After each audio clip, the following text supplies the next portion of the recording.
तो ये बातें उसी, अब आप हल्ला मुझसे तेज नहीं मचा पाएंगे, इसलिए सुनती है जावेद जी शांति से। मैं मचाऊंगा तो डिस्टर्ब हो जाइएगा जी। तो बातें उसी दिन खत्म हो गई होती हैं। आश्चर्य की बात है, माननीय सांसद जी का बयान आया, मैं मरते मरते मर जाऊंगा लेकिन मैं अपनी बात वापस नहीं लूंगा।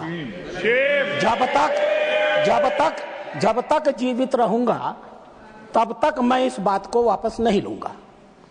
यह बताता है कि जो कुछ उन्होंने कहा था सोच समझ के कहा था, होशो हवास में कहा था, नियोजित तरीके से कहा था।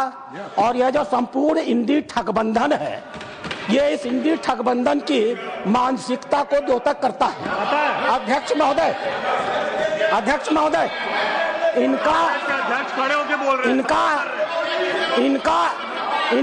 वाजपेयी जी, अरे बैठो यार। अध्यक्ष महोदय, एक बार एक सदस्य के कहनामे को तो छोड़ा जा सकता था, लेकिन माननीय नेता प्रतिपक्ष ने कांग्रेस का राष्ट्रीय अध्यक्ष होते हुए आज इस सदन में जो कुछ भी कहा है वो अक्षम्य है। वो अपराधियों को पूरी तरह संरक्षण देने का काम करता है। उन्होंने सपोर्ट कर रहे हैं उनको, उन्होंने राणा सांगा को जानबूझ करके दलित समाज से जोड़ करके दलित का मुद्दा उठा करके राणा सांगा को दोबारा अपमानित किया है और इस मामले का राजनीतिकरण किया है। संसद के अंदर यह हुंकार है बीजेपी के राधा मोहन दास अग्रवाल की। तथ्यों के साथ संसद के अंदर गरजने में इनका कोई मुकाबला नहीं। रामजी लाल सुमन के विवादित बयान का काउंटर करने के लिए बीजेपी ने राधा मोहन दास को जिम्मा सौंपा और राधा मोहन दास ने अपने ही अंदाज में संसद हिला दी। बयान सपा सांसद ने दिया था, लेकिन राधा मोहन दास ने बड़ी चतुराई से कांग्रेस को लपेट लिया। यह कांग्रेस की सोची हुई मंशा है। डॉक्टर अंबेडकर एक दलित थे। डॉक्टर अंबेडकर ने कहा था 25 अप्रैल को चाहे जो भी हो जाए इस देश की कांग्रेस में कभी भी नहीं जाया जा सकता है। दलित समाज की चिंता थी इस कांग्रेस को लेकर के।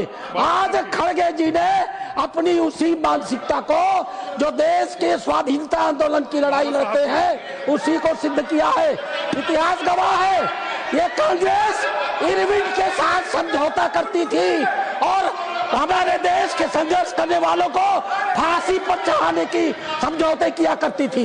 ये इसका इतिहास गवाह है।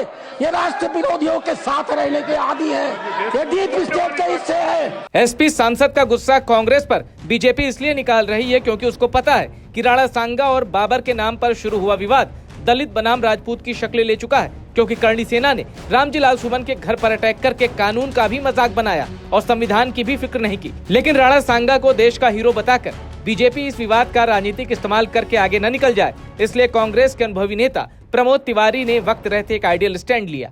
मैं स्पष्ट कहना चाहता हूं कि राणा सांगा इस देश के बहादुर थे, हमारे हीरो थे।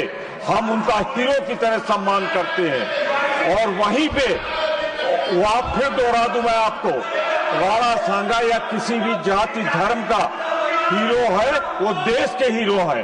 अब राणा सांगा की तारीफ न करने दे तो वो क्या है, आप इसी से अंदाजा लगाइए। मैं राणा सांगा के वीरता को प्रणाम करता हूं। प्रमोद तिवारी ने राणा सांगा की वीरता को प्रणाम किया और ये भी कहा कि करणी सेना ने जो सांसद के घर को टारगेट किया है वो और भी ज्यादा फिक्र की बात है। सदन के अंदर जिस संग्राम की शुरुआत सपा के एक सांसद ने की थी, अब वो बीजेपी बनाम कांग्रेस हो चुका है, क्योंकि बीजेपी अब इस विवाद को क्षेत्रीय नहीं रखना चाहती।